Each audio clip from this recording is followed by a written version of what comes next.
السلام عليكم ورحمة الله وبركاته. بسم الله الرحمن الرحيم. الحمد لله الذي فضلنا وشرفنا بالقرآن على الأمم أجمعين، وأتانا به ما لم يؤت أحدا من العالمين، والصلاة والسلام على سيدنا ومولانا محمد أشرف الأنبياء والمرسلين، وعلى آله وصحبه ومن اتبع هداه إلى يوم الدين. قال الله تعالى في القرآن الكريم: أعوذ بالله من الشيطان الرجيم. بسم الله الرحمن الرحيم. ولقد يسرنا القرآن للذكر فهل من مدكر. وقال رسول الله صلى الله عليه وسلم: خيركم من تعلم القرآن وعلمه. وقال أيضا: الماهر بالقرآن مع السفرة الكرام البررة. صدق الله وصدق رسول الله صلى الله عليه وسلم. Para mahasiswa yang dimuliakan Allah Subhanahu wa taala, kami selaku Ketua Lembaga Tahfidz dan Tilawah Al-Quran Institut PTIQ Jakarta akan menjelaskan tentang program tahfidz di PTIQ, bahwa Institut PTIQ Jakarta sejak didirikan pada tahun 1971 telah menetapkan bahwa tahfidzul Quran atau menghafal Al-Quran adalah merupakan jati diri dari perguruan tinggi ini. Oleh karena itu,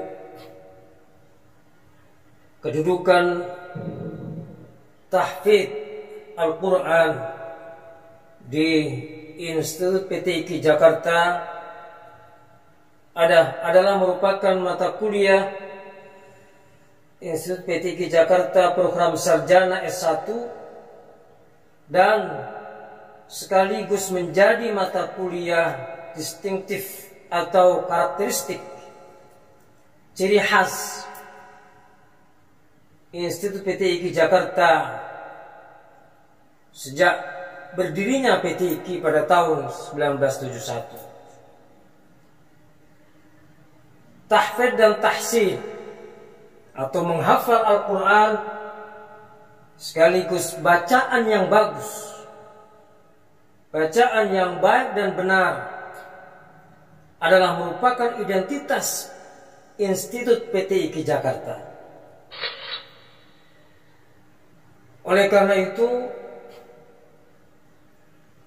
sangatlah pantas dan sudah seharusnya bahwa mahasiswa Institut PTIQ Jakarta, baik program S1, S2 maupun S3, mereka adalah orang-orang yang memiliki kemampuan membaca Al-Quran yang baik dan benar.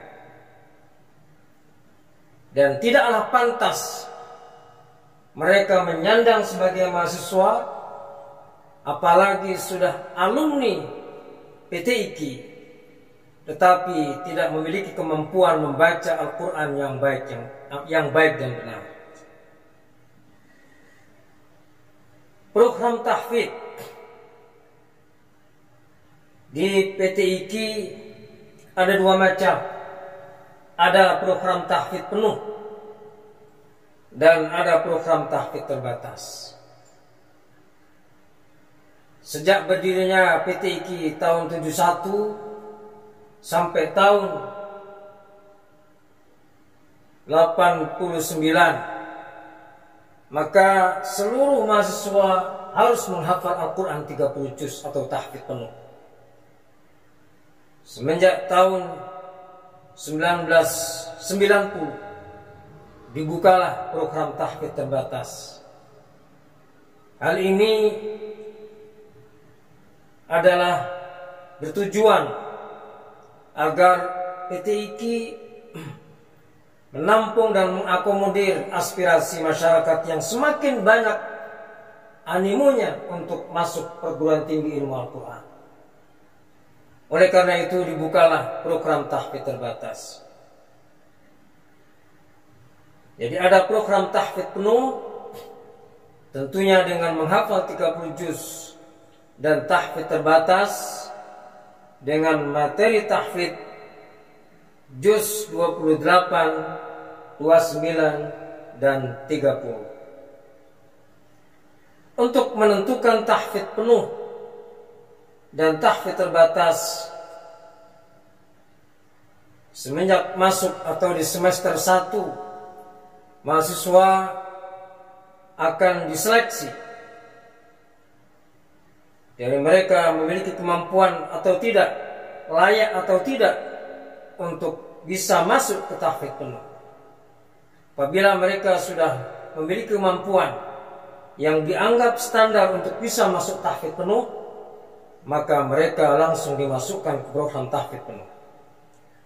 Tetapi bagi mereka yang dianggap belum mampu atau belum layak untuk masuk program tahfidz penuh, maka sementara dia masuk tahfidz terbatas sambil memperbaiki bacaannya, dan ketika sudah bagus, maka dia diberikan kesempatan di semester itu juga, di semester 1, untuk mengejar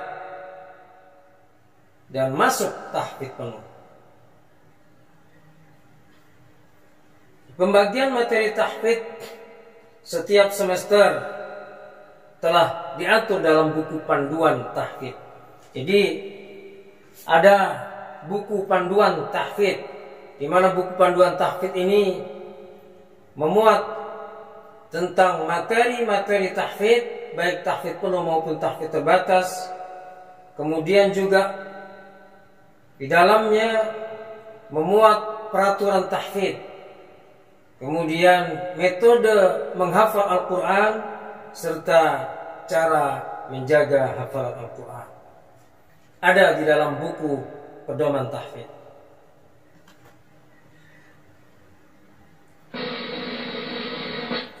Berikutnya adalah pembinaan tahfidz. Pembinaan tahfidz dilakukan dan di-manage oleh lembaga tahfidz.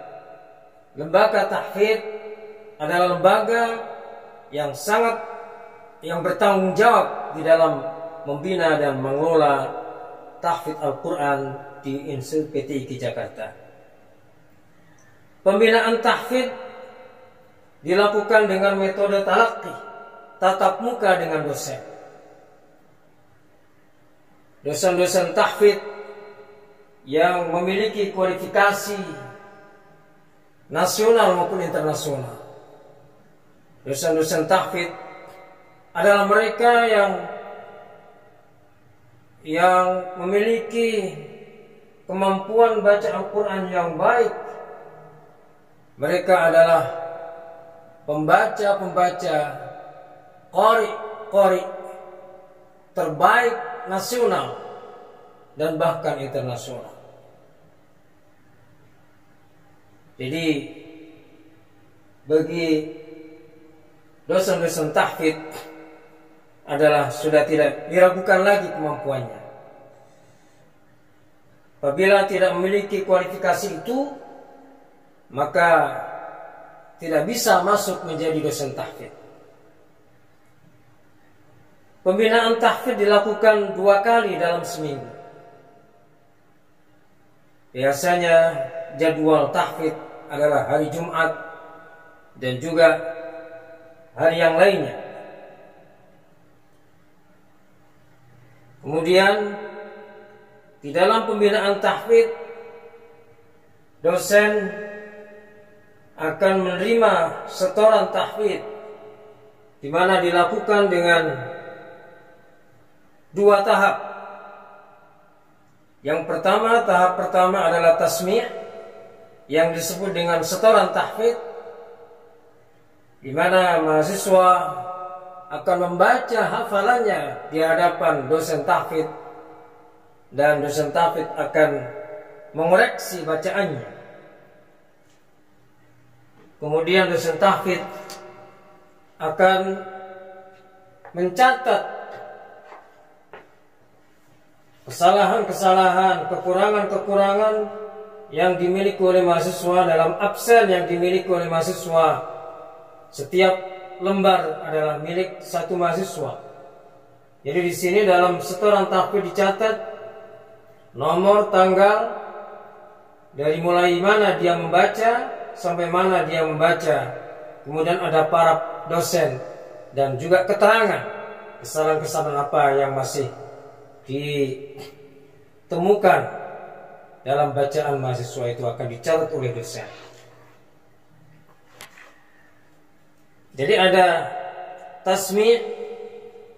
Setelah tasmi', di mana mahasiswa program tahfidz penuh, diharuskan ia memenuhi target 4 juz setiap semesternya. Begitu dia melaksanakan tasmi' 4 juz, maka dia membaca 4 juz itu.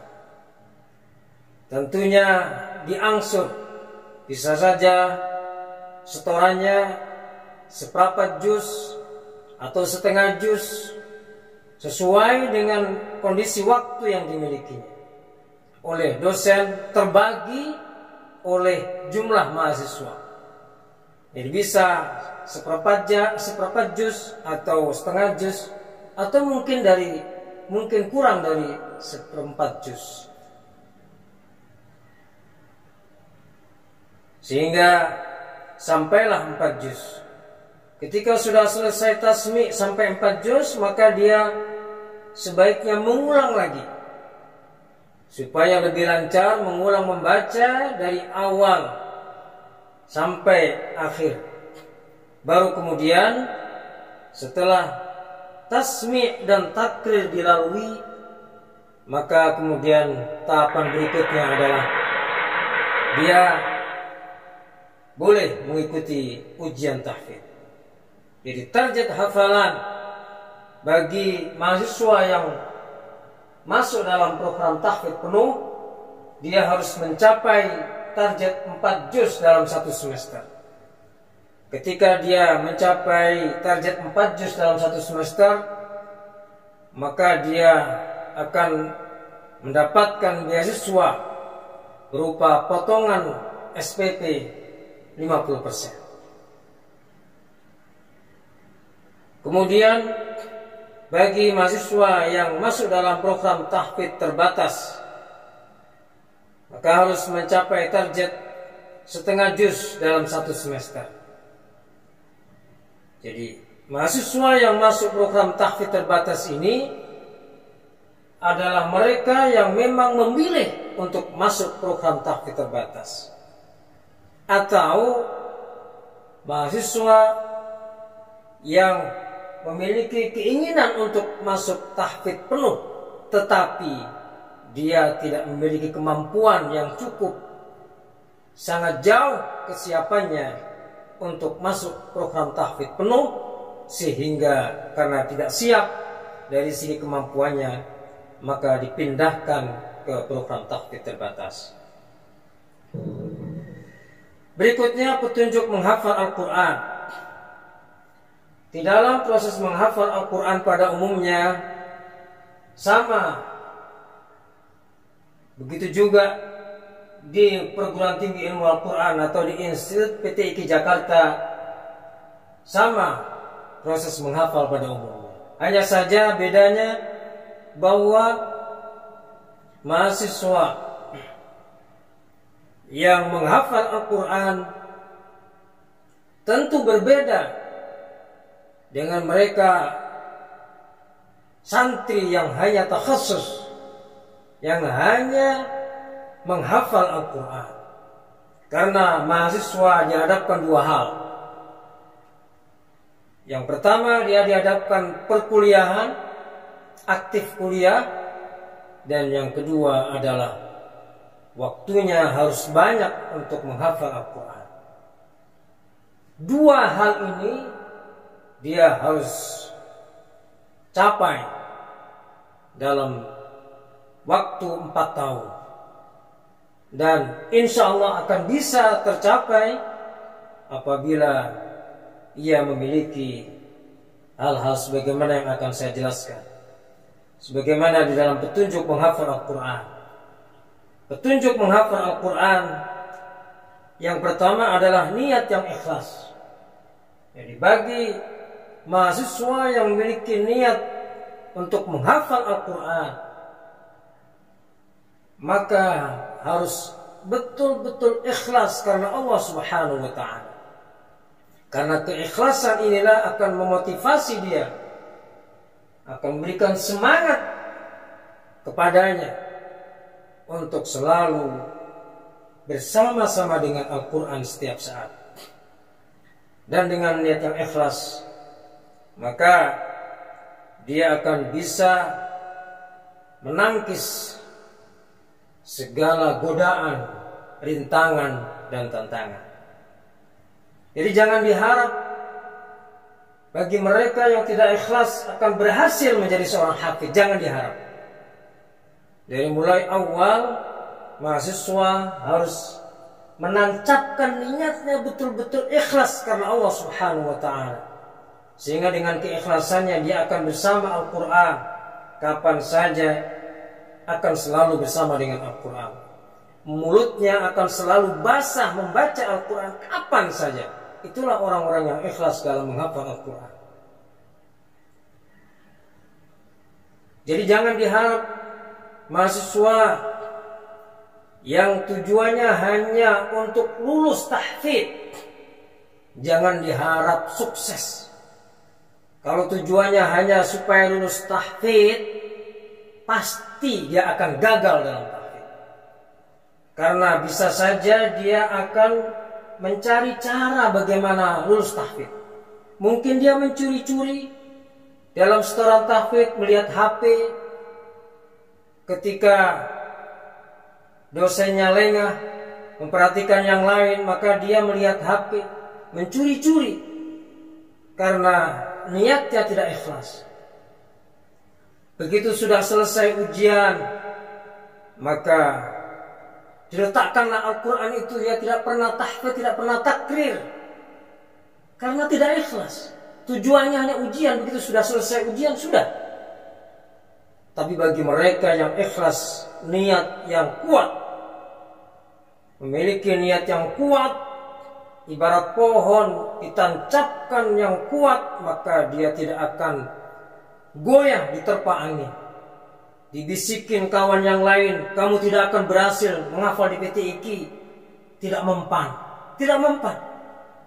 Dibisikin yang lain, udah nyantai aja, nggak ada di PTIQ yang berhasil menghafal Al-Quran. Jangan dihiraukan, ada yang berhasil di PTIQ. Sebelumnya tidak membawa hafalan, sukses menghafal di PTIQ. Memang berat, tetapi bukan berarti tidak bisa. Jadi dengan niat yang kuat, dengan niat yang ikhlas, kemauan yang kuat, maka yang berat bisa menjadi ringan. Tetapi dengan niat yang tidak ikhlas, kemauan yang tidak kuat, maka yang ringan bisa menjadi berat. Itulah menghafal Al-Quran. Karena itu dari awal saya ingatkan kepada mahasiswa agar betul-betul ikhlas di dalam menghafal Al-Quran. Jangan coba-coba. Dari awal harus betul-betul niat yang mantap, mohon doa kepada orang tua di dalam menghafal Al-Quran agar all out di dalam menghafal Al-Quran. Karena niat yang ikhlas, kemauan yang kuat ini sangat diperlukan sehingga ada godaan apapun dia tidak akan bisa tergoyahkan. Yang ketiga adalah disiplin al-istiqamah. Jadi yang menentukan mahasiswa untuk bisa hafal adalah mahasiswa itu. Dosen tidak bisa membantu untuk mempercepat hafalan. Dosen siapapun, orang tua atau guru apapun tidak akan bisa membantu mempercepat hafalan. Tidak bisa. Guru hanya bisa memperbaiki bacaan, bisa mengarahkan, bisa memotivasi. Jadi mahasiswa di dalam proses menghafal sebetulnya tanpa guru bisa menghafal. Guru diperlukan adalah untuk memperbaiki bacaan, mengarahkan. Selebihnya adalah mahasiswa itu sendiri. Maka setiap saat, dimanapun, kapanpun, dia selalu bersama Al-Quran. Bibirnya tidak pernah kering membaca Al-Quran. Dimanapun, kemanapun, ibarat bepergian, bergelantungan di kendaraan, dia selalu takrir, tahfidz, takrir, tahfidz, takrir, tahfidz. Itulah orang-orang yang serius, niat yang ikhlas, dengan kemauan yang mantap untuk menghafal Al-Quran. Jadi kalau tidak mantap, jangan diharap menghafal Al-Quran akan sukses. Kalau hanya menggantungkan, menyalahkan orang lain, menggantungkan orang lain, tidak akan sukses dalam menghafal Al-Quran. Jadi disiplin dan istiqamah. Kapan dia harus menghafal? Ketika dia sudah memiliki waktu yang cocok untuk menghafal. Katakanlah pagi hari, jam 7 dia cocok menghafal Al-Quran, maka pada jam 7 itulah dia selalu jam 7 pagi itu menghafal Al-Quran sampai sekitar 1-2 jam, maka dia akan mendapatkan insya Allah 1,5 halaman dalam menghafal. Kemudian siangnya ba'da zuhur ditakrir, diulang hafalan yang baru. Malamnya diulang lagi hafalan yang baru. Terus begitu. Kemudian ketika dia sudah mendapatkan 5 juz atau 10 juz, maka mahasiswa sudah mulai bisa mengatur kapan dia harus mentakrir murojaah hafalan yang lama dan juga mentakrir murojaah hafalan yang baru. Hafalan yang baru harus selalu dimurojaah pagi, siang, sore, pagi, siang, sore, pagi, siang, sore. Secara istiqamah terus begitu. Jadi disiplin dan istiqamah.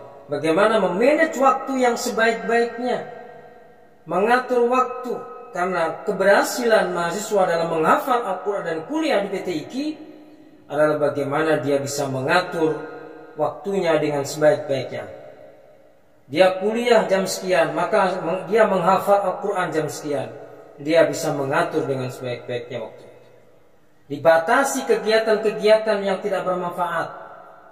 Kalau memang kegiatan itu harus diikuti, maka sepinter-pinter mungkin, sepandai-pandai mungkin mengatur, memilih dan memilah mana kegiatan-kegiatan yang dia harus ikuti dan mana kegiatan-kegiatan yang dia harus tidak ikuti atau bisa untuk tidak mengikutinya.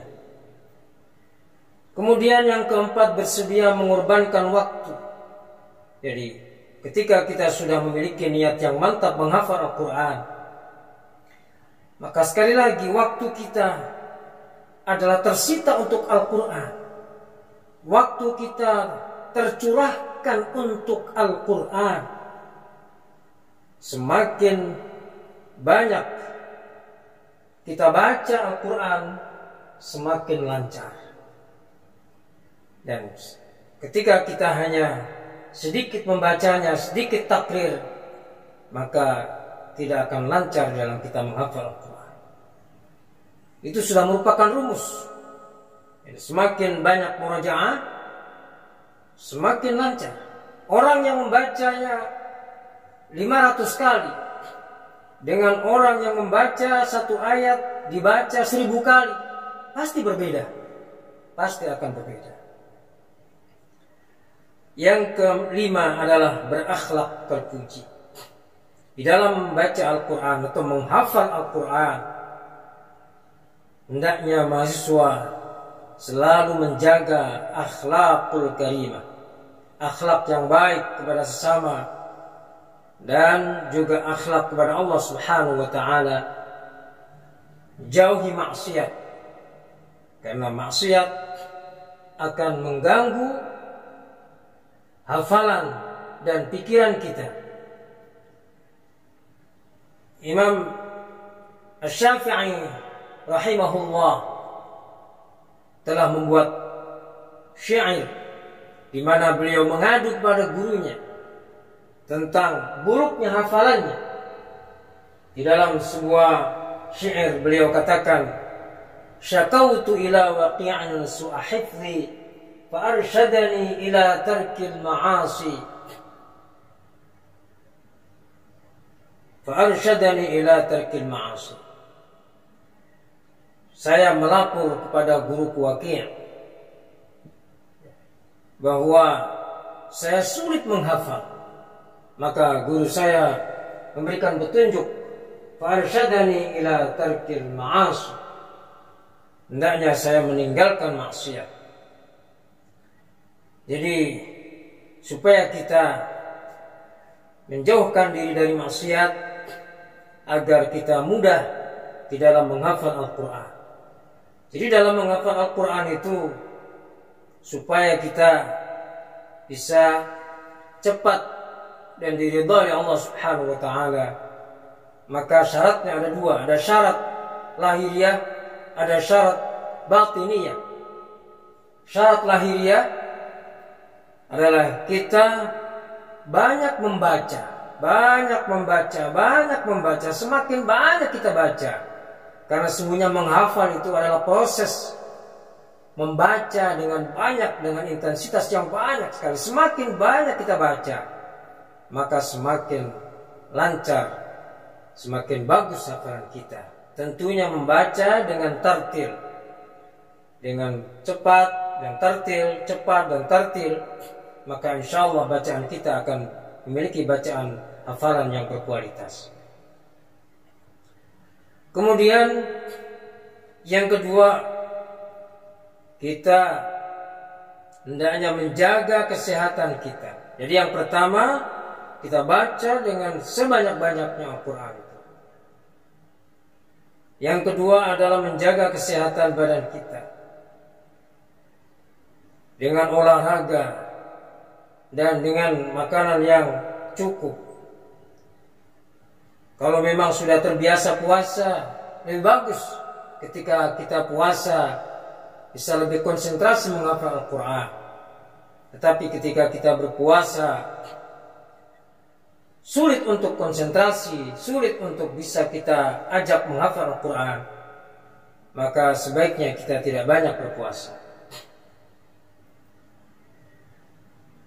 Yang ketiga, syarat lahiriahnya adalah bahwa kita hendaknya memperbaiki bacaan sebelum memulai menghafal Al-Quran. Sebelum memulai menghafal Al-Quran, supaya kita perbaiki bacaan yang dengan sebaik-baiknya. Kemudian jangan lupa kita selalu rajin tasmi', memperdengarkan hafalan kita baik kepada guru dosen atau kepada kawan-kawan Anda.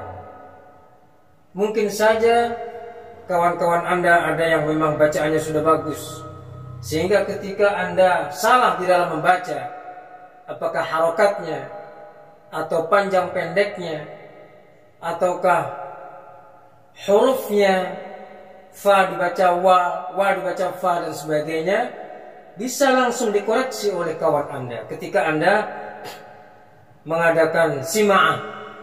Jadi sima'an sama dengan teman itu juga salah satu cara untuk meningkatkan kualitas hafalan dan mengoreksi hafalan Anda agar jangan sampai kesalahan Anda akan keterusan.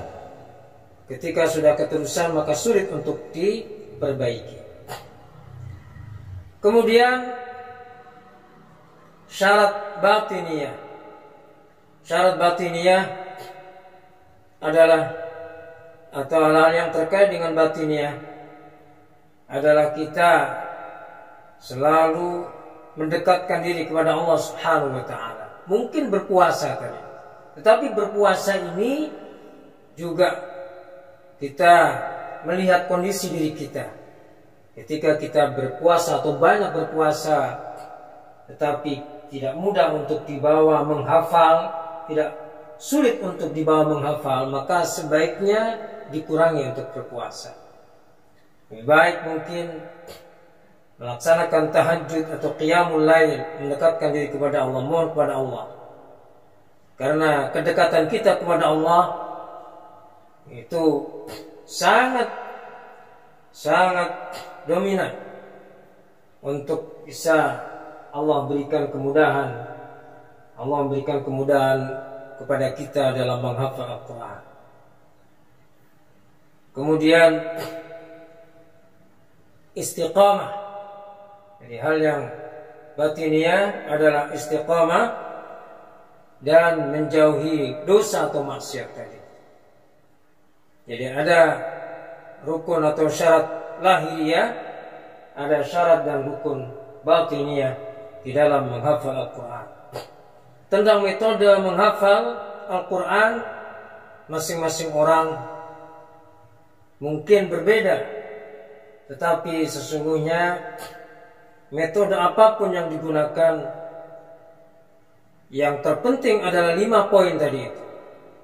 Yang pertama adalah niat yang ikhlas, kemauan yang kuat, ya, wa hirsin, kemauan yang kuat. Kemudian yang ketiga disiplin istiqamah. Yang keempat memanage waktu dengan sebaik-baiknya. Dan yang kelima berakhlak terpuji. Satu hal yang kelihatannya biasanya mahasiswa sulit untuk menghindarinya adalah ajakan teman untuk mengikuti kegiatan-kegiatan, ajakan teman untuk ngobrol, ajakan teman untuk kesana kemari.